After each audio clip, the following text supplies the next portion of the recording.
This is a much more comfortable position than in my previous video. And if there's any monsters outside, tell me in the comments. Just as a flower does not choose its color, we are not responsible for what we have come to be. This book haul is for no particular reason. It's called the No Particular Reason book haul because it's not my birthday book haul, but I still had heaps of books that I bought after my birthday, round about 13, 14. So this is why I'm doing a book haul, because I look at stuff on my shelf and say, yeah, I haven't hauled that. Ends up being around 20 books. So, life. The first book I'm going to haul today is sort of a horror book. I'm very much into the horror genre. And yeah. Look how interesting this is. Dark pages. But yeah, it is Ghost Stories, Tales of the Mystery and the Supernatural. My favourite TV show. And it just sounds really interesting. I picked this up at Savers. Really good price, and I loved reading, short little ghost stories that, are scary and a little bit ambiguous, and yeah, I really love those sort of stories. I'm literally surrounded by books, and you can't see it because my big head's in the way, but I also have a pile of books here. So yeah, just thought you should know. The next books I am going to haul are all historical fictions. The Book Thief by Markus Zusak. And yes, I got the movie cover. Wait, haven't I hauled this? I've probably hauled all of these, I'm just forgetting because I don't watch my videos. 1984 by George Orwell. This just sounds really, really interesting. I've heard the synopsis, kind of hard to explain. But yeah, it's sort of about, the big brother in society and how we're being watched over and how we're being monitored and stuff like that. It's something along those lines. And I've read Animal Farm for school for my English class, and I really, really liked that book. I really, really liked, I didn't know much about the Russian Revolution beforehand, but going into the book, I just loved George Orwell's writing, and, it was really, really captivating story, really simplistic, but yeah, it was a really good allegory. But yeah, I really wanted to pick up another one, so I decided to pick up 1984 because it's got really, really good reviews. So yes, I did. The Boy in the Striped Pajamas by John Boyne. I have watched this film. It's a really good film, but didn't make me cry. I watched it in class. Every single person in that class was crying by the end of the film, and I'm like, okay, I understand this. I have empathy for this, but I am not going to cry. But yeah, I have no soul. I really liked the film, so hopefully the book is as good as the film. The next genre is sort of like an adult genre. This book that a lot of people have been getting, it's an adult book, it's really hard to explain, but apparently this author is really popular, and this book is probably one of his best, if not his best. And it is The Ocean at the End of the Lane by Neil Gaiman. And I wanted the hardcover but I don't have one. This is sort of a new one. I like it, but I like the black and then the blue and then the person falling into the ocean. It looks really interesting. But yeah, I got this one, and it's about a man, sort of reliving his childhood and all of his memories in the past, and he sort of comes to understand it. That's sort of like a really simplistic synopsis. I picked this up in a bookstore like 2 hours from my house. I didn't go to the bookstore just to get this book 2 hours away from my house, because you'd have to be a psychotic to do that. But yeah, I was going on a holiday, decided to go into this bookstore.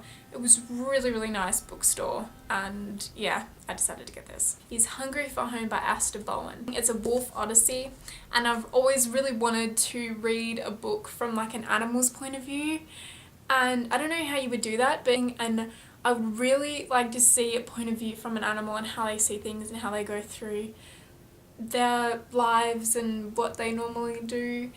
And the next book is actually my favourite play ever. And you know, I've seen the film with Johnny Depp and Helena Bonham Carter and just Alan Rickman. Just like, it's just an amazing film directed by Tim Burton. And that probably already gave it away, but yes, I have Sweeney Todd, The Demon Barber of Fleet Street, and this is the original novel, and it has, you know, Johnny Depp on the cover, and I've always been really interested in this story, and I love listening to the soundtrack, and I know it's just not about the soundtrack or anything, but yeah, it's sort of like extracts from different stories, different people's, you know, points of view of the story. Of the film, favourite play, so I am definitely, like, this is maybe, like, definitely on the top of, you know, my to read list, because it just sounds so good, and oh, I love the film. It's such a good film. If you haven't watched the film, go watch the film. The next genre is the children's genre, and the first two books are part of my favourite children's collection of books ever. It is two of the Goosebumps collection. I have collected so many of these. It's absolutely insane. I have to like do a separate video just to show you how many Goosebumps books I have, because it's literally insane. But the first one is The Horror at Camp Jelly Jam and Bad Hair Day. And oh my goodness, I love Goosebumps. Made me feel so nostalgic. But yeah, these sound good, and I decided to pick them up at a cheap price too. The 101 Dalmatians by Dodie Smith. Obviously, I love the film too, such a good children's film. And yeah, I decided to pick it up because, yeah, I loved the film. Do I have any other reason? No. So don't judge me for it. The Great Automatic Grammatizator and Other Stories by Roald Dahl. That is a long title. It's got a typewriter on it. I love typewriters, vintage stuff. I know I say it sounds interesting a lot, but when I say it sounds interesting, I mean it sounds interesting. I'm not lying. The Tales of Beedle the Bard by J.K. Rowling, and this sort of intertwines with Harry Potter. Look at this cover, it's beautiful. My favourite colour is blue as well. So it looks beautiful, tiny little read. And yeah, it just is the biggest font ever, by the way. Yeah, and I'm really excited for this. Of course, after I finish the Harry Potter books, because I have not read them yet. The next genre is the YA genre, and the first book in the YA genre is The Coldest Girl in Cold Town by Holly Black. This book takes place in Cold Town, which has, you know, monsters and vampires and stuff like that, and apparently you're like, it is like a quarantine place. Apparently when you go into Cold Town's gates, you can never leave because Cold Town is quarantined, and you know, they're walled cities from other cities, and you know, no one's allowed to go in them, but if you do go in them, you're not allowed to leave. And like, you know, a person going to them, getting tracked, you know, sort of the cause and effect sort of story. And the second wave book I am so excited for, because it's going to be turned into a film directed by Tim Burton, is Peregrine's Home for Peculiar Children by Ransom Riggs. This book has got so much rave, and it sounds so good. And the way Ransom Riggs has written it is he like takes sort of like quirky and really weird, strange photographs, intertwines them in with the story. It takes place in like an isolated like children's home, and yeah, it sounds so captivating, so good. And the fact that Tim Burton is going to be directing this, I just needed to pick it up, and there's already a second book out, but I hadn't started reading this yet. So yes, I am very happy I got this. You can breathe now. This is the last genre. I am going to conclude this video very soon. This genre is sort of the classics genre / modern classics and stuff like that. And the first one is Politics and the English Language by George Orwell. This is like a little, hardly book, it's like pamphlet. But yeah, it's sort of George Orwell having a rant about language he just hates, and using long words to express yourself and stuff like that, and how he hates that. and then it ends with him reviewing Adolf Hitler's Mein Kampf, so that sounds quite captivating, to be honest. One Flew Over the Cuckoo's Nest by Ken Kesey, and it has Jack Nicholson over the cover, which he was on The Shining and he was really good. And so yeah, this is a classic, you know, everyone's like read it for school and stuff like that, and I thought I would broaden my horizons and pick this up. The next book I've actually seen the film for, and I watched the film for school, and I liked the film, and I wish I'd read the book before, but I didn't, so I decided to pick up the book.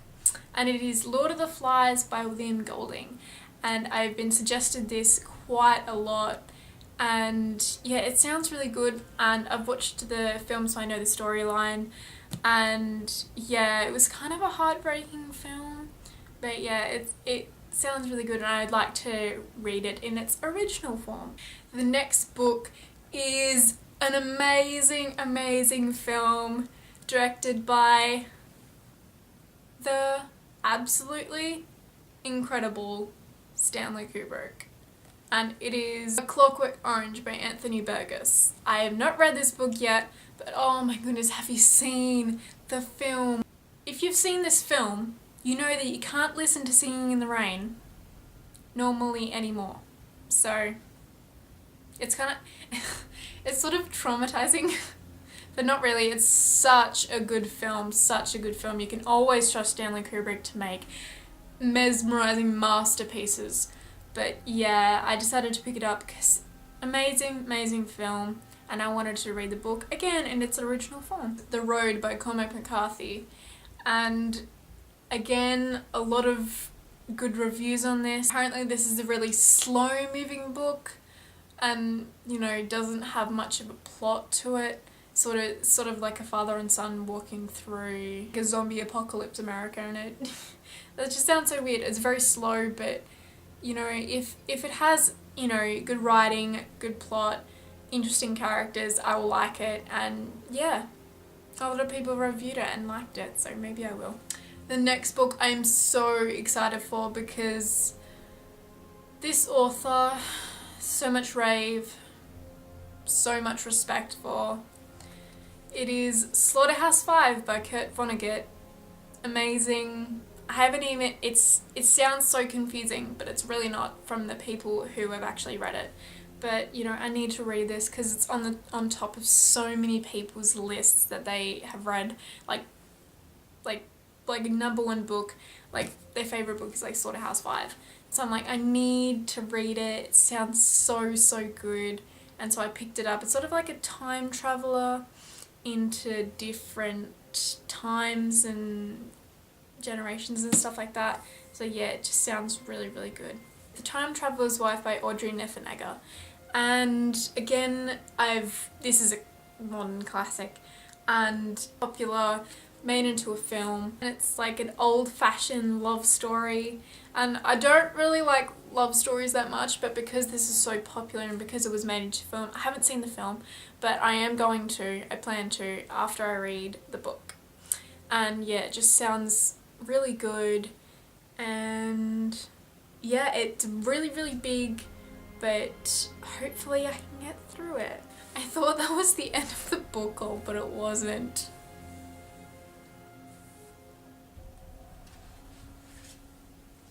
But these books, oh, like one of my favorite authors. Like most of these books like contain my favorite authors. But yeah, it's like magical realism / like Japanese authors and stuff like that. So yeah, Out by Natsuo Kirino. And this is described as like daring and disturbing and thriller, horror-ish. And look at the cover, I mean, knife with an eye. It's an international bestseller, and it just sounds so good. And I've heard someone give a synopsis on this before. Apparently it takes place in a woman's life, and a woman like works in a factory with these other women, and she like kills someone, and then she asked the women in the factory to help her hide the body or something. So it sounds a bit nuts, but yeah, it also sounds interesting and captivating. And yeah, this was really, really cheap where I got it, so yeah, I definitely had to pick it up. I have too many books by this author, so I'm just going to hold them all up and show you, and I'll go through them, but I won't like describe each storyline, because if you don't own at least one book by Haruki Murakami, you need to get your life together, pick one up. This is The Blind Willow and the Sleeping Woman. The next is his non-fiction. This is all fiction, by the way, except for this one, and is what I talk about when I talk about running. And this is The Hardboiled Wonderland and the End of the World. Then this is After Dark, and then this is Dance, Dance, Dance. And Haruki Murakami is an amazing, amazing writer. And, you know, I've read Norwegian Wood and Kafka on the Shore, and I love his writing. I can get so immersed in his writing, and his stories are so unique, and he's not afraid to push the boundaries. And that's what I love about writers and about writing and authors and stuff like that. It is really an achievement to push the boundaries and writing and stuff like that. And Murakami has definitely done that, and I've seen that, and I love that, and the way he writes is just, it's so captivating, and you cannot put one of his books down. It is literally impossible. That is the end of my no particular reason for making this book haul. Thank you for watching, and I hope you enjoyed it. I hope you pick up some of these books, because I hope you don't pick up all of them, because then you will not have any money to do anything else. So yeah, I hope you have a good day. Bye.